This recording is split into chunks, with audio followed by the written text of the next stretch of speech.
10장 19절에서 39절까지입니다.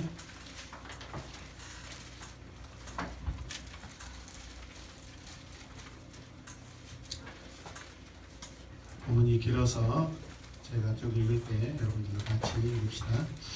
그러므로 형제자매 여러분, 우리는 예수의 피를 힘입어서 담대하게 지성소에 들어가게 되었습니다. 예수께서는 위장을 뚫고 우리에게 새로운 할 길을 열어주셨습니다. 그런데 그 위장은 곧 그의 육체입니다.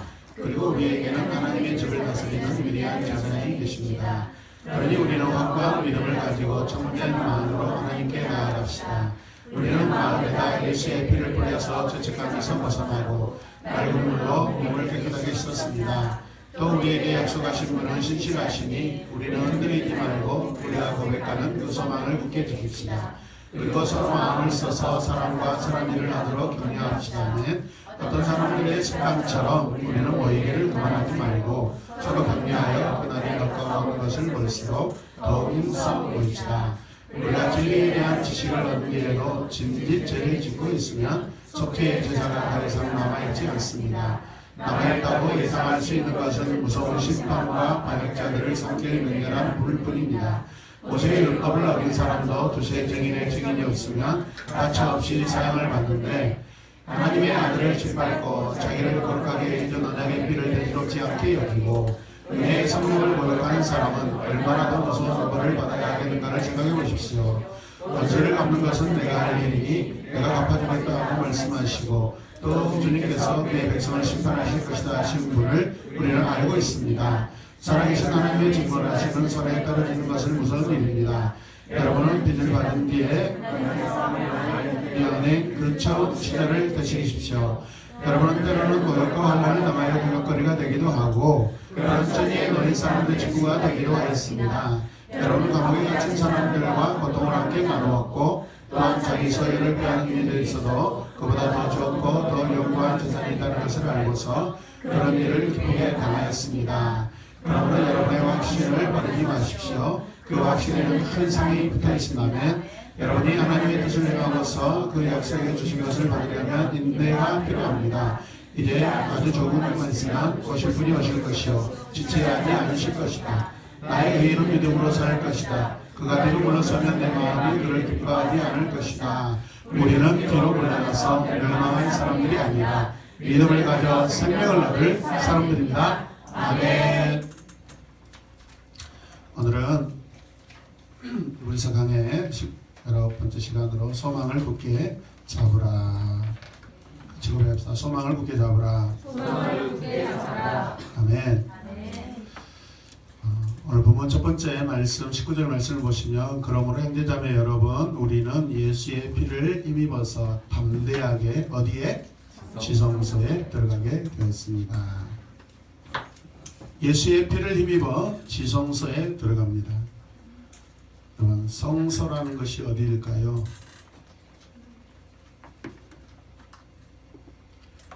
오늘로 성소라는 것은 하기온입니다. 하기온. 성소는 지금 예수님이 계시는 천상의 바로 그 거룩한 그 곳을 가리킵니다. 성소라는 것은 주님이 계시는 것이죠. 할렐루야.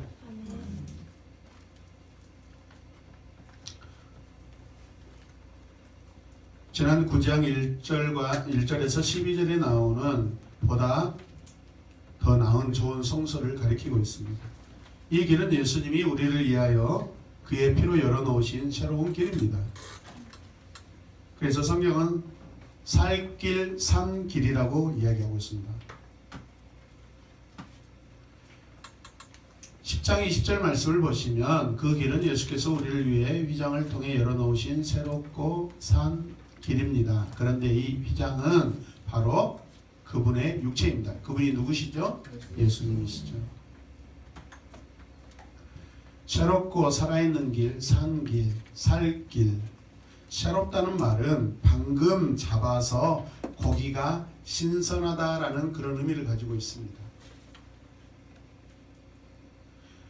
우리는 무조건 하나님 나라에 들어간다는 의미가 아니라 하나님의 존전으로 차츰차츰 나아간다라는 그런 의미를 가지고 있습니다. 이런 의미에서 우리는 성서, 지성서라고 할 수 있습니다. 한 번에 들어가는 것이 아니라 차츰차츰 나아가는데 그분이 이제 그의 육체로서 그것을 열어주신 것이죠. 이해되십니까?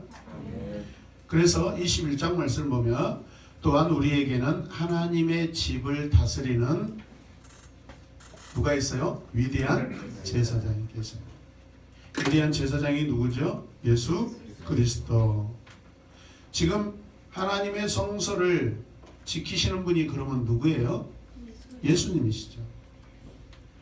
우리로 하여금 그 길로 들어가도록 예수께서 십자가의 피로 하나님께 가까이 갈 수 있는 새로운 길을 예수 그리스도께서 자신의 육체를 찢어서 열어 주셨습니다. 그래서 오늘 말씀은 너희의 담대함을 버리지 말라라고 우리에게 권면하고 있습니다. 이 히브리서를 읽는 독자들에게 이렇게 권면하고 있습니다. 사실 이거는 금지 명령문입니다. 그래서 금지 명령문. 반드시 이걸 하라는 것입니다. 버리지 말고 반드시 이걸 지켜라는 것이죠. 담대함을 버리지 말고 담대함을 지키라는 것입니다. 당시 그리스도인들은 예수님을 포기하도록 지금 계속해서 유혹을 받고 있습니다. 로마라는 나라를 통하여서 그리스도인들이 핍박을 받고 있습니다. 이미 한번 받았고 더 큰 핍박이 지금 다가오고 있다는 것을 지금 이 말씀을 읽고 있는 받아 읽고 있는 지금 성도들이 그것에 대하여 굉장히 지금 압박감, 공포를 느끼고 있는 상태입니다. 여러분 이럴 때 이 공포를 이길 수 있는 그런 방법이 뭐죠? 담력입니다. 어렸을 때 시골에 부모님 심부름으로 처음 마을, 저희들은 그 마을의 가장 마지막 집이었어요. 반대로 옆에 마을의 첫 번째 집이기도 했어요.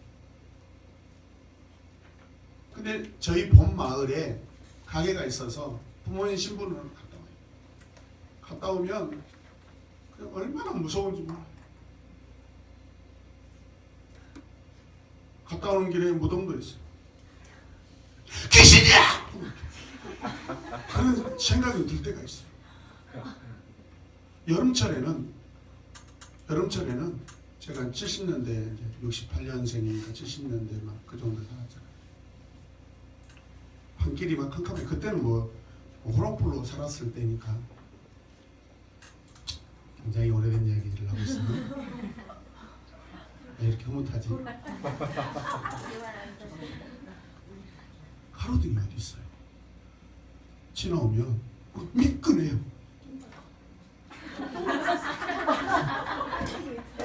그때는 그런 상식 없는 사람들은 없었어요. 산으로 올라가서 싸지 길에다 싸지 않습니다. 그 이후 세대를 아마 그럴 거예요. 주체하지 못하는 세대가 나타났어요. 그 여름 밤길에 가다 보면 미끈해요. 보면 뭐지? 보면은 뱀을 밟은 거예요. 뱀 등을 밟은 거예요. 미끈한 놈 뱀이 슉 하는 거예요. 귀신이야!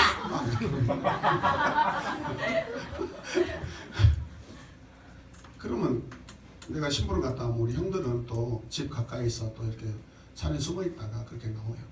제가 오면 귀신이야! 그러면 깜짝 놀라죠. 갑자기 이렇게 경건한 예배 시간에 귀신 이야기를 하고 있는가 모르겠네요. 여러분 그때 놀래면 일 나요 그냥.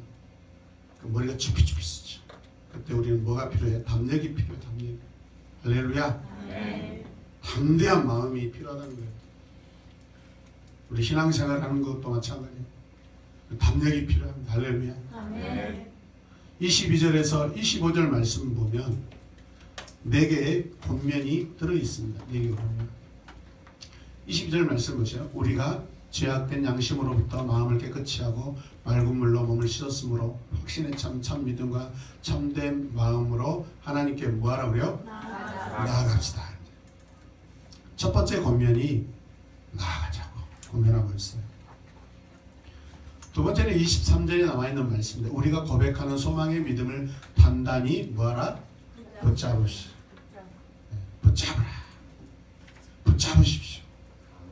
이는 약속하신 분이 신실하기 때문입니다.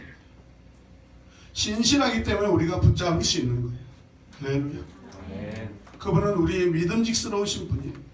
믿음직스럽지 않으면 우리가 붙잡을 수 없어요. 붙잡아도 불안하죠. 그러나 주님의 손은 여러분 단단합니다.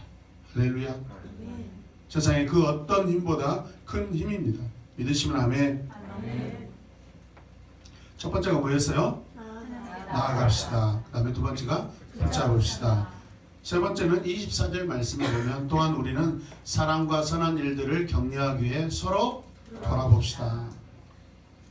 이 어려운 이 핍박들이 몰려오고 있는 이 상황 가운데 우리 서로 개인적으로는 버텨내기가 힘들다는 이야기. 서로 손을 잡고 서로 위로하고 서로 격려하고 한 마음으로 서로 돌아보십시다. 서로 돌아보십시다. 여러분 서로 돌아보시기 바랍니다. 네 번째는 어떤 사람들의 습관과 같이 우리들 스스로 모이는 일을 소홀히 하지 말고 오히려 서로 고민합시다. 또한 그날이 다가오는 것을 볼수록 뭐하자? 더욱 그렇게 합시다. 무슨 말이요? 나아갑시다. 붙잡읍시다. 서로 돌아봅시다. 우리 서로 더 그렇게 합시다 라는 것은 큰 가로로 묶어서 이것을 모둠하고 있는 거예요. 이런 것들을 더 우리가 그렇게 하자는 거예요. 할렐루야. 찬양도 잘하고 기도도 잘하고 예배도 잘 드리고 하나님 더 사랑하고 할렐루야. 말씀으로 양육 잘하고 있는 거 서로 더 그렇게 합시다라고 지금 고민하고 있는 거예요. 할렐루야. 위로하고 있어요. 고난당하고 있는 이브리 성도들을 하나님께서는 위로하고 계세요. 할렐루야. 마지막 때 인간의 모습에서 가장 많이 나타나는 게 어떤 모습이죠? 개인주의, 이기주의, 자기만 위하는 행동들입니다. 이 마지막 때 자신을 위해서 가정도 버려요. 자기를 위해서 자녀들도 버려요. 자신을 위해서 사랑하는 배우자도 그냥 버려버려요. 자기를 위해 부모도 버립니다. 하물며 눈에 보이지 않는 하나님은 어떻게 하겠습니까? 마지막 때 개인주의가 아주 강하게 나타나는 것이 마지막 때입니다. 믿으시면 아멘. 그래서 우리는 같이 고백합시다. 시작. 나아가자, 굳게 잡자, 서로 돌아보자, 더욱 그리하자. 할렐루야. 이게 22절 말씀 보면 확신의 참 믿음과 참된 마음이에요. 이렇게 하는 것이.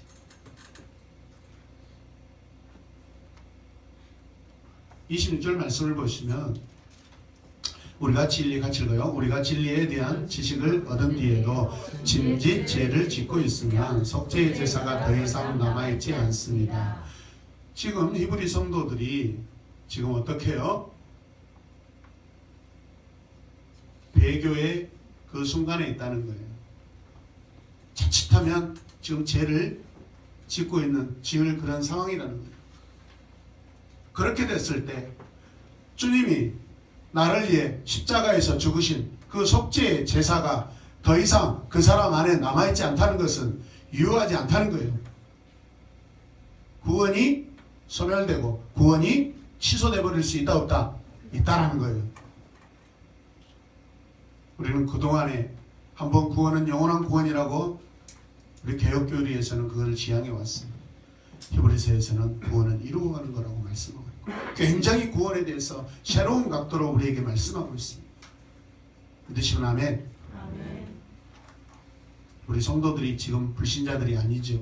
이미 예수 그리스도를 알고 영접한 자들, 이미 빛을 경험했다고 말씀하고 있습니다. 할렐루야. 그러나 짐짓 죄를 지으면 속죄의 제사가 더 이상 그 안에 남아있지 않다라고 경고하고 있습니다. 이해되십니까? 여러분 주님 배반하시면 안 돼요. 여러분 삶 속에서 그리스도를 믿는 그 올바른 행위의 삶을, 믿음의 삶을 살지 않으면 그게 죄로 쌓여서 나중에 여러분이 받은 구원도 흔들려 버려요. 할렐루야. 떠내려가 버려요. 떠내려가 버려요. 히브리서 여러분 서두에서 너희 믿음이 떠날래 가지 않도록 붙잡으라고 그러잖아요. 그래서 걸려있기만 해도 은혜예요. 아멘입니까? 아멘. 어떤 이유로든 어떤 도구로든 옆에 내 이웃이 나를 붙잡아 주든지 내 선생님이 붙잡아 주든지 목사님이 찾아와서 고면해서 그 말 한마디에 우리는 걸려 있을 수 있어요. 할렐루야. 아멘. 걸려 있으면 이제 헤엄치고 나와야죠. 더 이상 떠내려가지 않으니까. 그곳에서 계속 있을 수는 없는 거잖아요.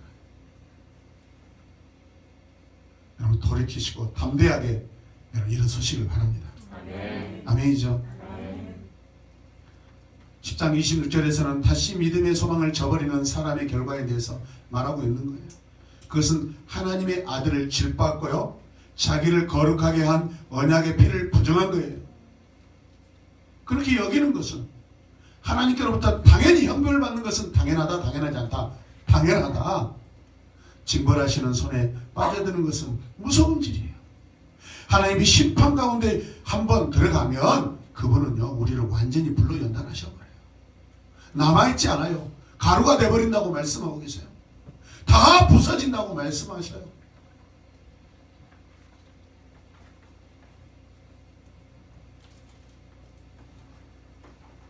(10장 31절) 말씀 읽읍시다. 살아계신 하나님의 손에 빠져 들어가는 것은 무서운 일입니다.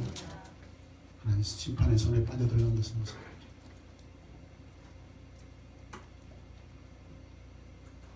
지금 히브리 성도들이 이런 상황 가운데 있다 없다? 있다! 이 시대 오늘 현재 저와 여러분 중에서도 이렇게 심판에 빠져들고 있는 사람들이 있다 없다? 있다! 무서운 일이에요. 무서운 일.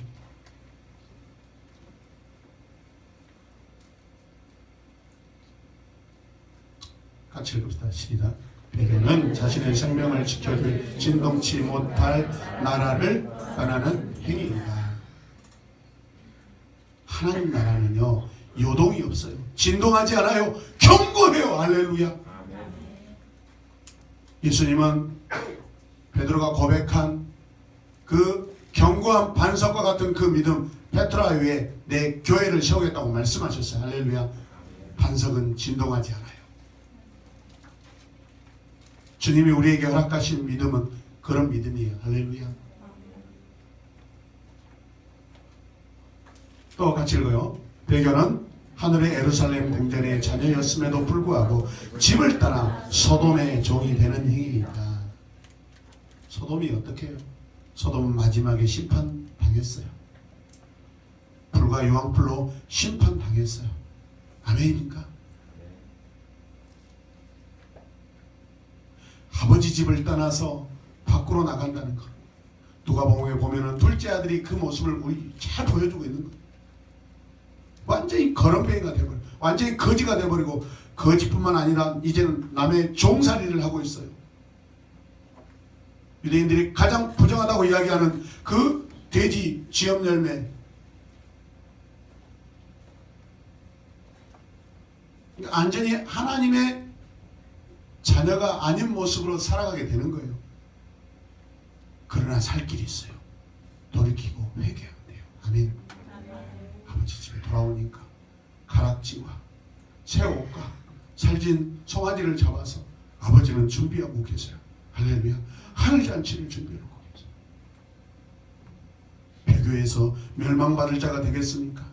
돌아가고 돌이키고 회개해서 하늘잔치에 여러분 초청자가 되겠습니까? 아멘입니까? 한 번 더 읽겠습니다. 시작. 배교의 경우 그 죄는 너무나 심각하여 심판이 필연적으로 따르게 된다. 여러분 지금 주님을 설렁설렁 믿고 하나님을 여러분 가볍게 여기죠. 그런데 자기 지금 지금 현재 일상에 아무런 일이 안 나타나. 여러분 그게 무서운 심판이에요. 죄를 짓고 살아도 내 삶에 전혀 어떤 특별한 일이 없다. 그건 하나님께서 방관해 놓으신 거예요. 하나님이 작은 일에도 그걸 간섭하실 때 우리에게 큰 은혜가 되는 줄로 믿으시길 바랍니다.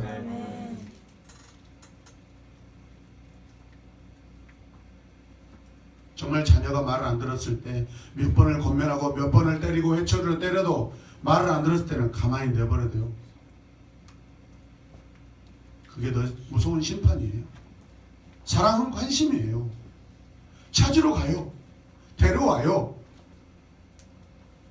방문을 잠그서라도 나가지 못하게 하는 것이 부모님의 사랑이에요. 밖에 나가면 그럴 땐 사람들과 만나서 내 자녀가 망하게 되니까. 부모님이 그래서 잠궈두는 거예요. 그 구속이 아니에요. 사랑이에요. 이해되십니까? 네. 아버지의 사랑은 그런 거예요.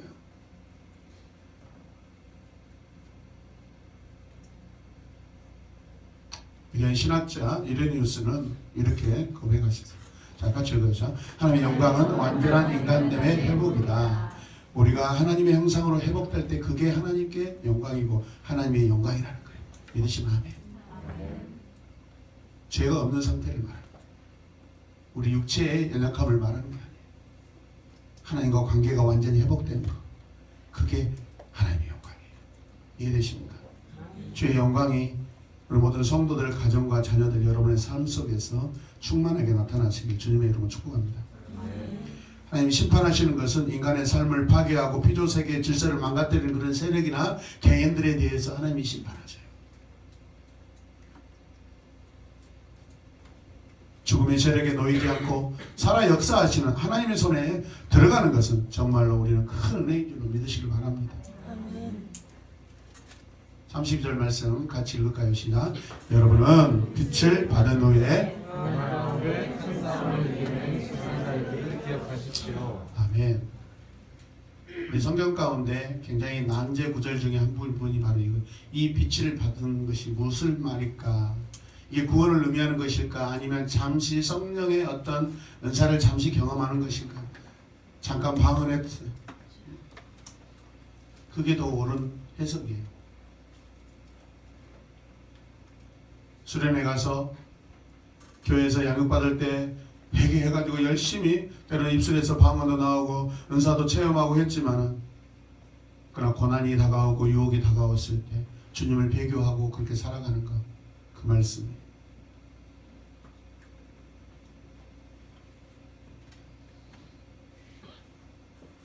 방언한다고 구원받았다고 단정할 수 없는 거예요. 성령의 은사 체험했다고 완전한 성도가 됐다고 말할 수 없는 거예요.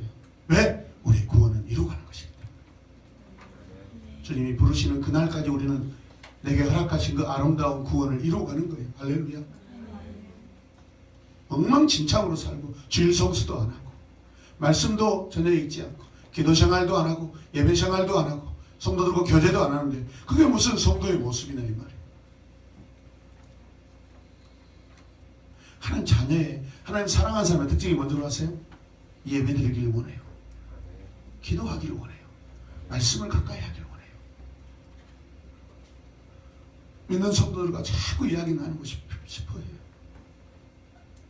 이렇게 이야기했을 때 말 많은 집사님들은 굉장히 위로를 얻으실 수 있겠죠. 그 은사예요.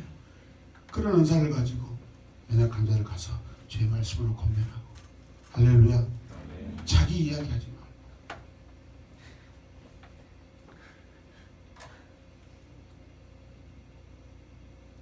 성도들은 빛을 받은 후에 고난의 큰 싸움을 견뎌낸 사람들이에요. 지금뿐만 아니라 이전에도 우리는 그 싸움을 이겨냈고 지금도 이겨내야 되고 앞으로도 이겨내야 될 사람이에요. 이 고난은 한 번 오고 끝나는 고난이 아닙니다. 할렐루야. 그래서 우리는 성화된 삶을 계속 이루어가는 거예요. 우리 혼자 힘들어요. 내 안에 계신 성령의 도우심을 따라서 동행하심을 통해서 도우심을 통해서 우리는 이루어갈 수 있어요. 할렐루야. 승리할 수 있어요. 나 혼자 아닙니다. 주님이 우리와 함께 하십니다.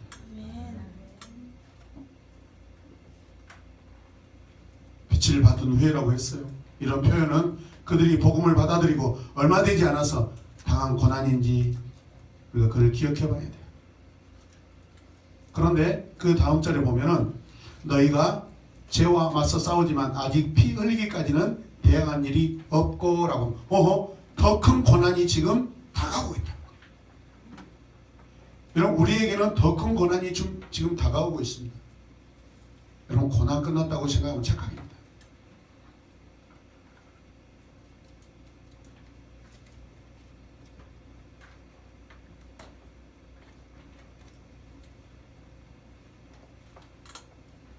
스데반 순교 직후에 일어난 박해와 세베대의 아들 야고보가 주님의 제자 중에서 가장 첫 번째로 순교를 당하죠. 목베어 죽는 그런 순교의 사건이 일어나게 되었습니다. 그리고 AD 66년 유대인들이 로마의 핍박이 너무 거세니까 거기에 항거합니다. 반란을 일으킵니다. 시리아와 팔레스타인 전역의 많은 도시에 흩어져 있던 유대인들이 폭동과 대량 학살의 희생자가 됩니다. 그리스도인들 그런 공격에 피할 길이 없습니다. 우리도 마찬가지입니다. 이 땅에 믿는 우리들은 나라 안의 소수입니다. 국가 권력을 통하여서 믿는 우리들에게 엄청난 여러분 핍박이 가해질 수 있습니다.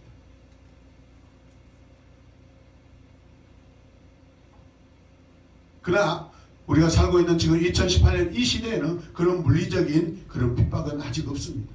이미 우리는 100여 년 전에 우리 믿음의 선배들 이런 고난을 다 당하였습니다. 그럼 마지막 시대는 또 이런 고난이 다시 다가온다고 성경은 계속해서 말씀하고 있습니다. 지금 문화적인 그런 영적인 전쟁이 일어나고 있습니다. 자녀들이 다 지금 부모들 손에서 빼앗기고 있습니다. 온라인 게임 철저하게 사탄의 코드로서 우리 자녀들이 다 빼앗기고 있습니다. 우리 학생들, 우리 부모님들 게임하지 마세요. 게임하지 마세요. 할렐루야. 게임 끊으십시오. 스마트폰 제가 검열할 겁니다. 끊으십시오. 하트 치지 마시고 고돌이 하지 마시고 바둑도 하지 마시고 장기도 두지 마시고 성경 말씀 깔아놓고 그거 들으셔요. 영혼이 핍절돼버립니다.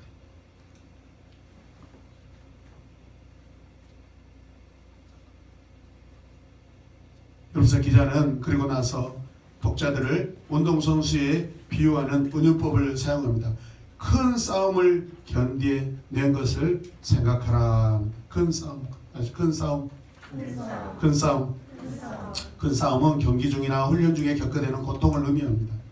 그들은 그리스도의 훌륭한 운동선수로서 이런 고난의 도전을 받아 굳게 섰던 것입니다. 고난을 당한 사람들은 직접 공격을 받은 사람들과 결속되어 있습니다.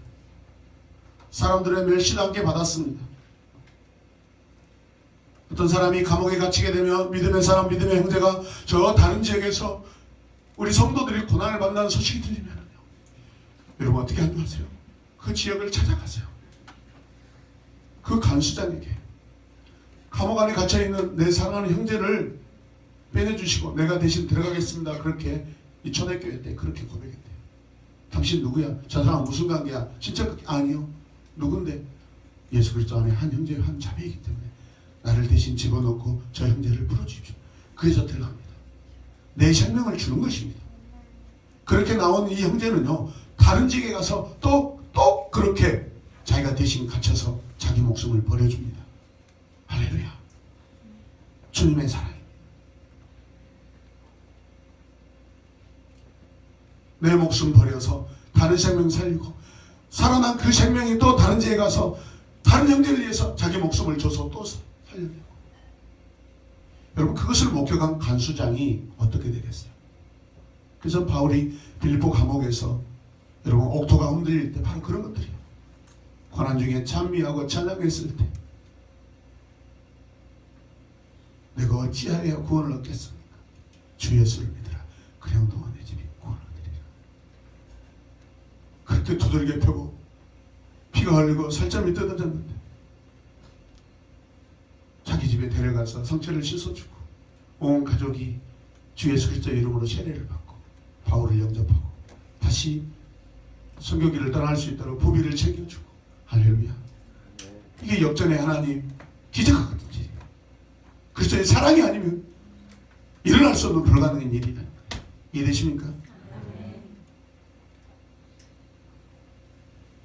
우리가 지금 이 시대에 그렇게 할 수는 없을지라도 우리는 또 다른 방법으로 충분히 그렇게 할 수 있는 사랑도 있습니다. 섬김도 있습니다. 아멘입니까? 힘도 있습니다. 건강도 있습니다.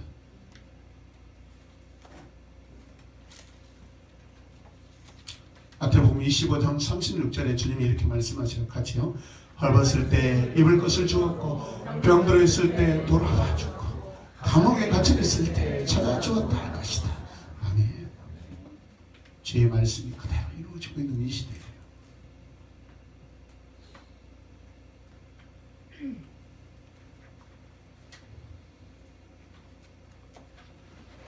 로마 제국이 기독교를 박해한 모든 시대에 감옥에 갇힌 친구를 찾아본다, 찾아간다, 면회한다. 있을 수 없는 일이에요. 목숨을 걸지 않으면 불가능한 일이에요.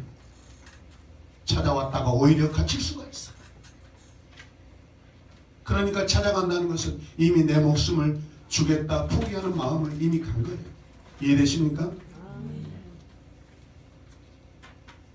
저기 기독교사를 보면은 고난받은 친구들, 감옥에 갇혀있는 형제 자매들을 찾아간다는 것이 그때 당시에 초대교회 성도들의 정례적 의무였다는 거예요.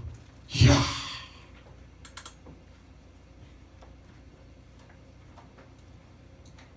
마치 목사님이 시험 든 성도들 찾아가서 신방하는 것 같이 내 사랑하는 형제자매들, 그리스도를 믿는 형제자매들 고난받고 있을 때 가서 목숨을 담보로 하고 찾아가는 것이 당시에 기독교 정신의 의무적인 그런 규칙이었고, 여러분, 생활 규범이었다는 거예요. 이해되십니까? 그러니 그 모습을 통해서 죽게 돌아오는 사람이 얼마나 많겠나 이 말이에요.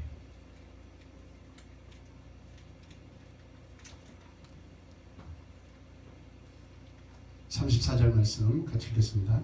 여러분은 감옥에 갇힌 사람들과 고통을 함께 나누었고 또한 자기 소유를 빼앗기는 일도 있어도 그보다 더 적고 영구한 재산이 있다는 것을 알고서 그런 일을 기쁘게 할렐루야.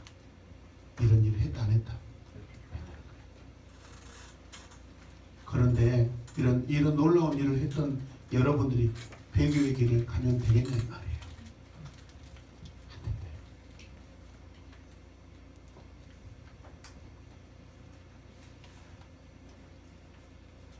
우리 기독교인들이 이처럼 기쁘게 고난을 당하고 고난당한 자들을 위로하는 것이 더 낫고 영구한 소유가 있다는 것을 알았기 때문입니다. 할렐루야. 같이 읽어봅시다. 큰 상을 얻기 위해서 인내가 필요합니다. 인내가 필요해요. 인내를 감당하기 위해서는 뭐가 힘이 있어야 돼요. 인내는 기간이에요. 오랜 기간을 견디어내려면 힘이 필요해요. 그게 담력이에요. 담력. 심장이 강해야 돼요. 심장이. 할렐루야. 그러나 우리는 견디어낼 수 있어요. 내 심장 안에 그리스도가 숨쉬고 계셔요. 하나님의 영이 계셔요. 성령 충만하면 우리는 가능한 줄로 믿으시길 바랍니다. 내 안에 계신 예수님을, 내 안에 계신 하나님의 영을 깊이 생각하면 우리 담력이 저절로 생겨난 줄로 믿으시길 바랍니다. 그래서 뭐라고 그래요? 같이 읽읍시다. 담대함을 버리지 말라는 가치 없는 것으로 취급하여 던져버린다는 의미예요.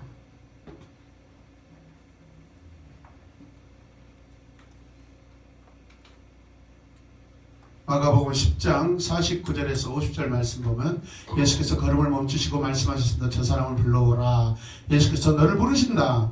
그는 겉옷을 던져버리고 불떡 일어나 예수께로 갔습니다. 누구예요? 바디메오 사건이에요. 바디메오가 맹인이고 날 때부터 소경이었어요.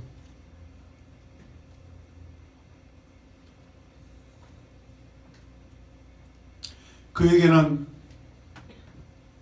겉옷이 필요했고 그 가지고 있는 전부였어요. 가장 소중한 거였어요. 비가 오고 눈보라 갇힐 때 그는 길거리에서 여러분 겉옷을 깔고 때로는 그것을 여러분 덮고 입고 구걸을 했어야 돼요. 그게 가장 소중한 거예요. 예수 그리스도를 만났을 때 그 버렸다는 거예요. 할렐루야.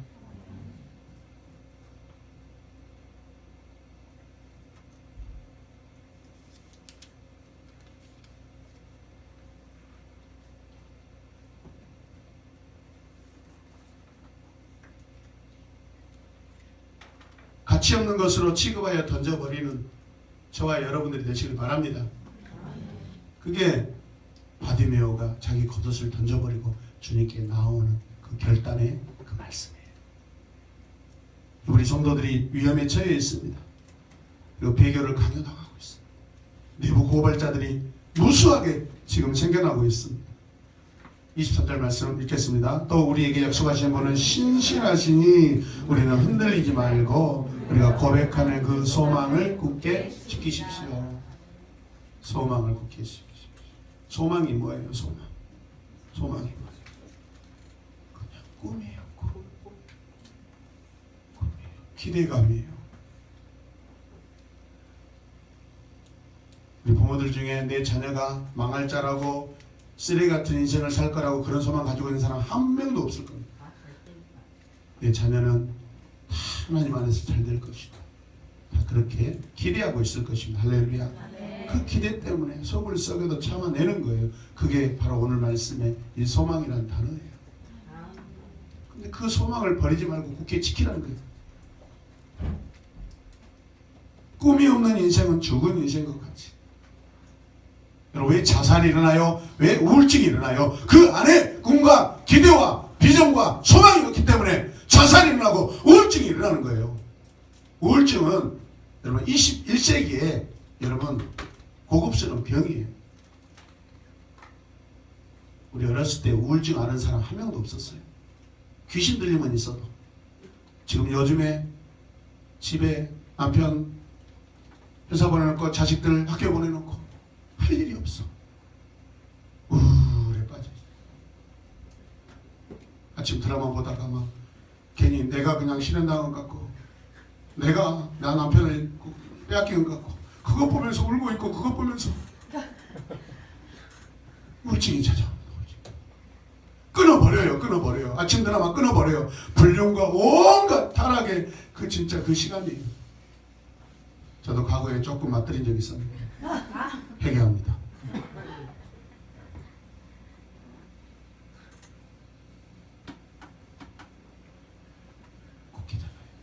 굳게 잡아야 돼. 그 소망이 누구예요? 예수 그리스도.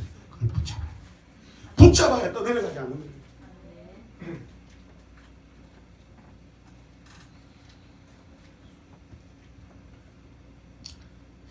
그러면서 38절 말씀에 우리가 잘 아는 말씀이 나옵니다. 같이 읽으시죠. 나의 의인은 믿음으로 살 것이다. 그가 뒤로 물러서면 내 마음이 그를 기뻐하지 않을 것이다. 하박국서 동일하게 2장 4절. 그러나 의인은 믿음으로 산다. 70장에 보면 의인은 나 자신의 믿음으로 살리라. 로마서 1장 17절. 의인은 믿음으로 살 것이라. 할렐루야. 근데 70인역이 더 제게 감동이 오더라고요. 의인은 믿음으로 산다. 의인은 믿음으로 산다. 근데 의인은 자기의 믿음으로 사는 거예요.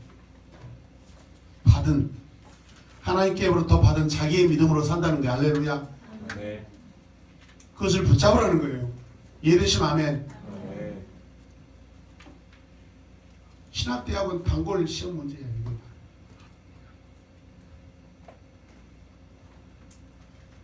하박국 2장 4절. 나의 의인은 믿음으로 말미암아 살 것이다 했는데 72년이 뭐예요? 의인은 나의 믿음으로 살 것이다. 여러분의 믿음으로 사셔야 돼요. 할렐루야. 이미 받은 믿음이에요. 그게 여러분이 만들어낼 믿음이 아니란 이야기예요. 주님이 이미 우리에게 주신 믿음이요. 이해되시면 아멘 합시다. 아멘.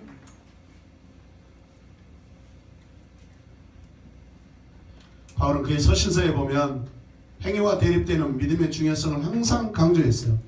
그래서 오늘 본문은 하박국이 의도하는 바와 같이 신앙의 개념적인 것을 설명하려는 것이 아니라 신앙이란 끝까지 변치 않고 충성을 다하는 것이다 라고 이것을 강조하고 있어요.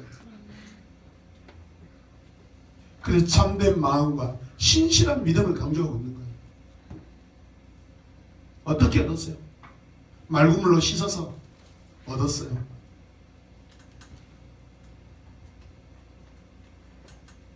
여기서 믿음이라는 것은 충성 또는 신실을 의미하는 구약의 에무나라는 그러한 단어예요. 에무나가 어떤 뜻인지요? 출애굽기 17장 10절 말씀 보면 무슨 사건이 일어나죠? 모세가 손을 들잖아요. 아말렉 전투에서 여호수아는 전쟁하고 있잖아요. 모세가 손을 계속 들고 있는 것이 충성이고 신실한 의미, 그게 에무나예요. 에무나. 하나님 앞에 우리가 손을 들고 있는 것이 에무나예요. 신실이고 충성이에요. 내 백성 이스라엘 군대장관 여호수아가 전쟁에 패하지 않도록 모세가 손을 계속 하나님 앞에 들고 있는 것이, 하나님 앞에 손을 드는 것이 하나님 앞에 충성하는 거라는 거예요. 믿으시면 아멘. 에무나의 신앙으로 살아야 돼요. 날마다 손을 들고 사시길 바랍니다. 마음을 주님 앞에 드시길 바랍니다.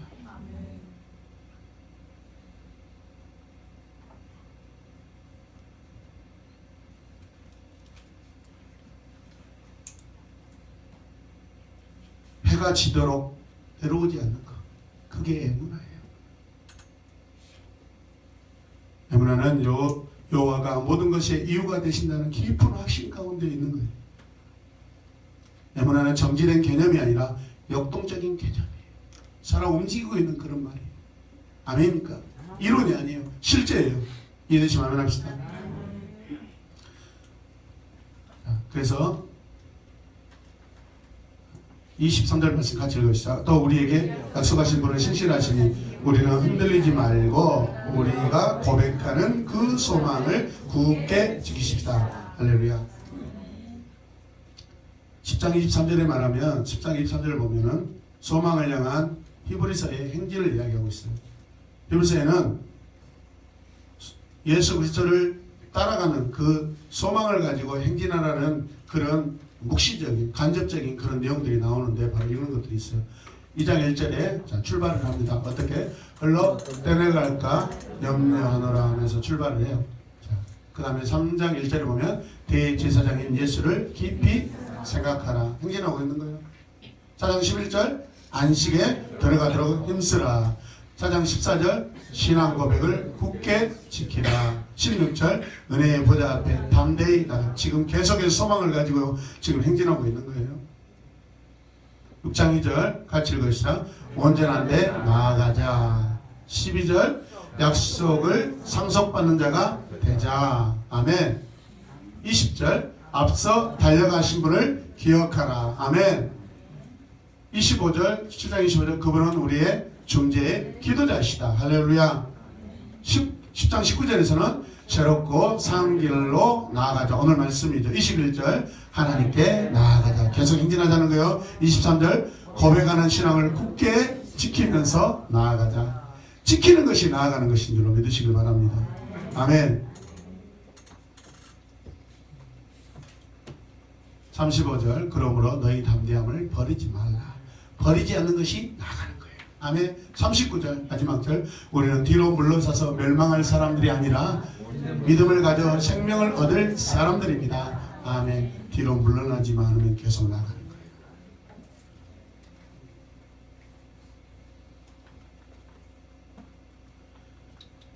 오늘 본문은 그리스도인들이 처해 있는 현실을 밝히면서 결론적인 말씀을 하고 있어요. 왜? 성소 이야기를 하고 계십니까? 하늘의 성소까지 지금 이야기를 하고 있어요. 결론을 이야기하고 있어요. 권면을 해야 됩니까? 배교하지 마라. 이게 마지막이잖아요. 그리스도 밖에 일어나는 마지막 일인데 그럼 그리스도 안에 있는 마지막 일은 뭐예요? 저 하늘 성소 이야기를 해주는 거예요. 아멘입니까? 땅의 이야기와 하늘 이야기를 완전히 대조시켜서 소망을 우리에게 주고 있는 줄로 믿으시길 바랍니다. 아멘. 아멘. 자, 마지막 절 읽겠습니다. 우리는 뒤로 물러나서 멸망할 사람들이 아니라 믿음을 가져 생명을 얻을 사람들이다. 얻은 사람들이 아니라 얻을 사람들이에요. 들어가야 얻는 것이죠. 우리 아직 들어가지 않았어요. 들어갔다고 착각하지 마세요. 신앙생활 게을리 하시면 안 됩니다. 학원에 마음 뺏기지 마세요. 자녀 교육에 마음 뺏기지 마세요. 돈에 마음 뺏기지 마세요. 직업에 마음 뺏기지 마세요. 하나님의 영광을 위해서 일하는 것입니다. 하나님의 영광을 위해서 우리 자녀들을 양육하는 것입니다. 하나님의 영광을 위해서 우리가 돈을 버는 거예요. 그 힘을 얻는 것이 바로 이 시간이에요. 말씀을 듣고 힘을 얻으시길 바랍니다. 할렐루야. 지금 내 믿음의 행동이 뒤로 물러나면 나는 멸망할 사람이에요. 그러나 지금 내 믿음의 행동이 뒤로 물러나지 않으면 생명을 보호하고 구하는 거예요. 아멘입니까? 이제 이후에 우리가 찬양할 때 하나님의 등불이라는 찬양을 할 거예요. 하나님 우리 아버지가 되세요. 험난한 인생길에 그분이 빛을 비춰주셔서 우리 실족하지 않아요. 아멘입니까? 오늘도 나아가는 찬양을 하면서 우리 그 믿음, 참 믿음을 가지고 참 마음을 가지고 우리 나아갈 수 있는 줄로 믿으시길 바랍니다. 아멘. 기도하겠습니다. 하나님 감사합니다. 소망을 굳게 잡고 나아가는 우리 모두가 되게 하여 주시옵소서. 자라는 성도들 어떤 모양으로든지 고난 가운데 있다면 위로하여 주시옵소서. 나누어진 마음들, 나누어진 감정들이 있다면 하나님 하나 되게 하여 주시옵소서. 주님